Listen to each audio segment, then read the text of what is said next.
Obrigado, senhora presidente. Cumprimento a todas e a todos.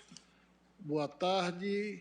Senhora presidente, ministra Rosa Weber, os meus cumprimentos, Sua Excelência ministra Carmen Lúcia, senhores ministros, senhor ministro relator Alexandre de Moraes, cumprimento, outros sim, os eminentes advogados que vieram à tribuna, a doutora Carmen Lília, a todos os servidores e servidoras.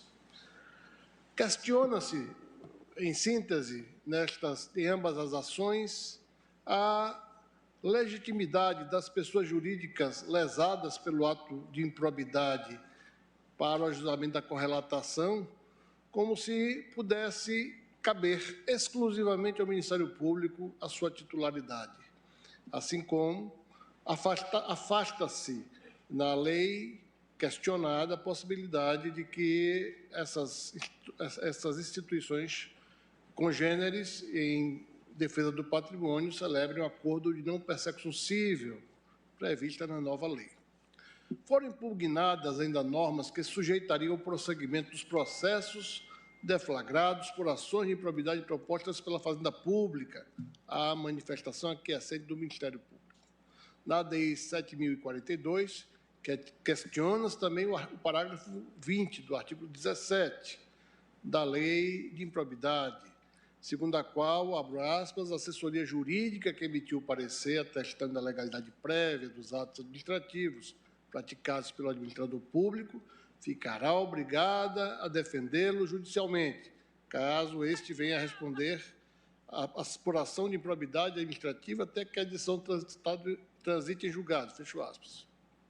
Quanto à temática inicial, ou seja, a legitimidade ativa ad causam das pessoas jurídicas lesadas pelo ato ímprobo para a propositura da ação de improbidade, ambas as ações impugnam o disposto no artigo 17, caput, parágrafos 6º-A, 10c e 14 da Lei 8.429, de 92, com a redação dada pelo artigo 2º da Lei 14.230, de 2021.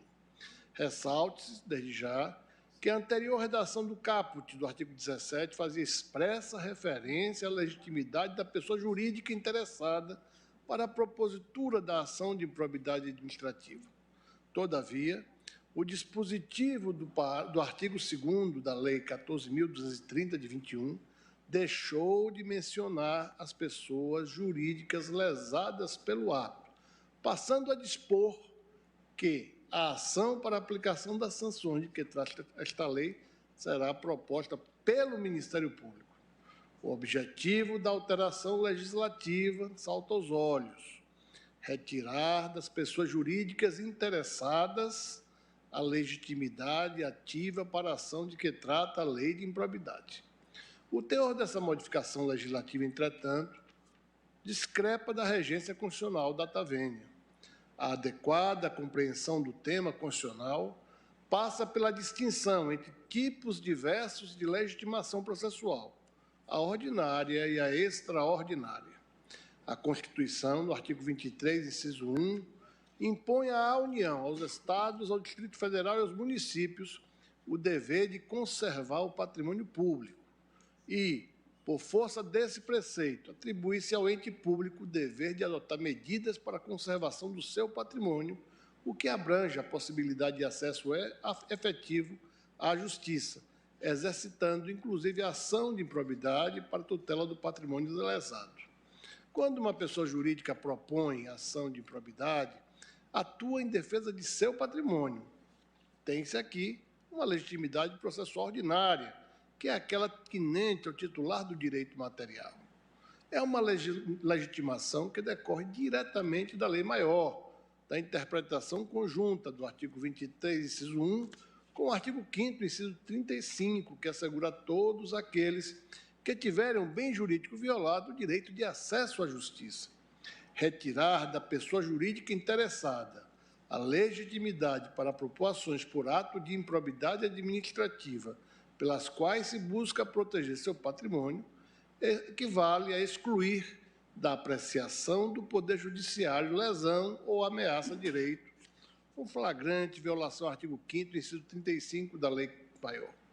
Em relação ao Ministério Público, A Constituição Federal, no artigo 129, inciso 3, estabelece ser função constitucional do parquê promover ação civil pública para a proteção do patrimônio público e social, do meio ambiente e de outros interesses difusos e coletivos.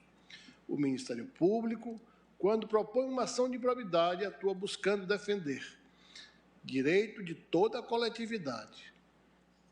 E, conquanto atue em nome próprio, o Ministério Público é portador processual de um direito transindividual. Vale dizer, de um direito não apenas acidentalmente coletivo, mas essencialmente coletivo, na terminologia do saudoso José Carlos Barbosa Moreira. O direito vindicado e o interesse que lhe serve de substrato são da titularidade da sociedade como um todo. Sob o prisma processual constitucional, não se assenta, portanto, sobre as mesmas bases conceituais a titularidade ativa da ação que se confere à pessoa jurídica lesada e aquela que, a seu turno, se atribui ao Ministério Público, pois, enquanto a primeira é de feição ordinária, a segunda é típico exemplo de legitimação extraordinária. Essa distinção é importante para uma adequada interpretação do artigo 129, parágrafo 1º da Constituição, a teor do qual a legitimação do Ministério Público para as ações civis previstas neste artigo não impede a de terceiros nas mesmas hipóteses, segundo o disposto nesta Constituição e na lei. Ora, entre as ações previstas no artigo 129, encontra-se a ação civil pública para a proteção do patrimônio público e social, do meio ambiente e de outros interesses difusos e coletivos, o que abrange, obviamente, a ação contra ato de improbidade administrativa, não obstante as peculiaridades que a fazem situar, mercê dos efeitos que podem derivar da procedência do pedido, no âmbito dos instrumentos processuais do direito público sancionador. O artigo 129, parágrafo 1º da Constituição, confere ao legislador liberdade de conformação para dispor sobre a legitimidade para a ação civil pública, mas apenas no tocante à legitimação extraordinária, que é a única objeto da disciplina do artigo 129 da Constituição. Não é permitido ao legislador restringir a legitimação ordinária da pessoa jurídica lesada, pois essa decorre dos artigos 23, inciso 1 e 5º, inciso 35 da Constituição, que estabelecem o dever de conservar o patrimônio público e o direito de acesso à justiça. Entendo que as razões já declinadas servem, ao mesmo tempo, para equacionar duas outras questões também postas ao exame desta egrégia Suprema Corte no presente julgamento. A primeira delas é o acordo de não persecução civil. Não há de haver dúvida de que o interessado na celebração do pacto e na resolução da questão é a própria pessoa jurídica lesada, que pretende restaurar o patrimônio de que é titular. O acordo celebrado evita o ajuizamento da ação de improbidade ou põe termo ao processo em andamento. Retirar da pessoa lesada a legitimidade para a celebração do acordo de não persecução afronta a razoabilidade e a eficiência da justiça. Não há sentido em se admitir que a pessoa lesada possa ajuizar a ação de improbidade, negando-se-lhe, entretanto, a possibilidade de celebrar acordo que põe termo à demanda ou que evita a sua propositura. É evidente que tudo isso, todos esses processos, dado o interesse público primário que permeia o debate, e a atribuição também do Ministério Público, que atua no foro, no respectivo ofício e no processo, fazer o seu trabalho de custo iuris, sem prejuízo de se contrapor a eventual acordo que possa ser lesivo ao interesse público. Todavia, é importante registrar que, se a lei passou a admitir expressamente a possibilidade de celebração do pacto de não persecução, é um imperativo lógico que a legitimidade para a entabulação do acordo deva alcançar todos os legitimados ativos para ação de improbidade. Descabe, data vênia, cogitada a subsistência de uma leitura do artigo 17b, caput, parágrafos 5º e 7º da Lei 8.429 de 92, acrescentado pela Lei 14.230 de 21, que se mostre restrita ao protagonismo do Ministério Público no tocante à possibilidade de um manejo do novo Instituto. Assim, a legitimidade da pessoa jurídica lesada para a propositura de ação de improbidade administrativa, que estamos aqui afirmando, abrange também a celebração para a legitimidade, abrange também a legitimidade para a celebração de acordos de não persecução civil. A segunda questão, pertinente ao artigo 3º caput, da Lei 14.230, refere-se à disciplina, segundo o qual, no prazo de 1 ano, a partir da data da publicação desta lei, o Ministério Público competente manifestará interesse no prosseguimento das ações por improbidade administrativa em curso ajuizados pela Fazenda Pública, inclusive em grau de recurso.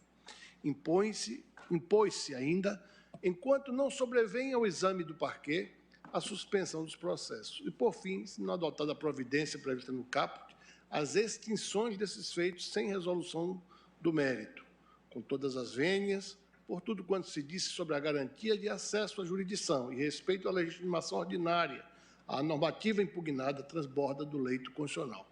Por último, quanto ao parágrafo 20 do artigo 17, atinente ao patrocínio da defesa do administrador público nos processos desencadeados por ações de improbidade, a norma questionada, no nosso entender, retira seu fundamento do próprio artigo 132 da Constituição, que confere aos procuradores dos Estados e do Distrito Federal a representação judicial e a consultoria jurídica das respectivas unidades federadas. Não se conferiu nova atribuição às procuradorias dos Estados. Apenas se reconhece expressamente a atribuição que já lhe é própria. Ressalta-se que o dispositivo não gera propriamente um direito do gestor público à defesa judicial pelos órgãos da advocacia pública, máxime quando as razões que derem seja à caracterização da improbidade não foram tratadas no parecer jurídico. Há que se respeitar também as normas do Código de Ética da Advocacia, de modo a afastar o reconhecimento de um suposto direito subjetivo à representação judicial, com base no artigo 17, parágrafo 20 da Lei de Improbidade, quando o patrocínio não encontre amparo no interesse público. É aqui, finalmente, relevante registrar que o sistema de defesa da probidade administrativa, que nós, no Brasil, nos acostumamos a falar de lei de improbidade administrativa, recomenda que a cidadania na defesa do patrimônio público se estenda a todas as entidades que disponham de qualificação legal, institucional, para que o direito de todos seja protegido. E eu peço vênia, ministra Carmen, para lembrar na defesa deste sistema de probidade, defesa da probidade administrativa. Um velho adágio do nosso Nordeste que diz que quanto mais abelha, mais mel.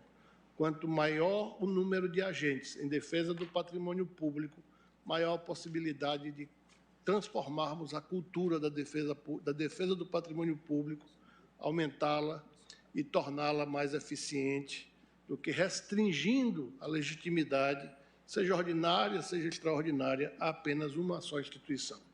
Por isso, coloco-me numa posição confortável de dizer que a defesa pública do patrimônio público pode ser feita pelas procuradorias, especialmente aquelas que sejam constituídas num quadro de carreira, para que isto se faça de forma institucionalizada, sem prejuízo do trabalho do Ministério Público, como cursus legis, como de resto sempre acontece.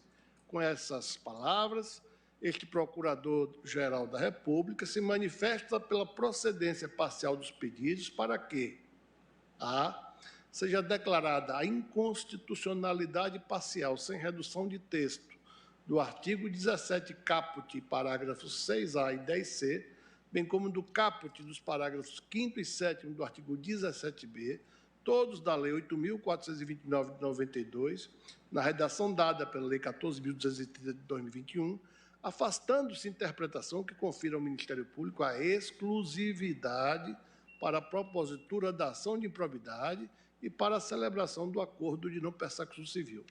Seja declarada, e B, seja declarada a inconstitucionalidade do artigo 3º e seus parágrafos da Lei 14.230, de 2021. Com essas palavras, senhora presidente, agradeço a atenção de todas e todos. Obrigado.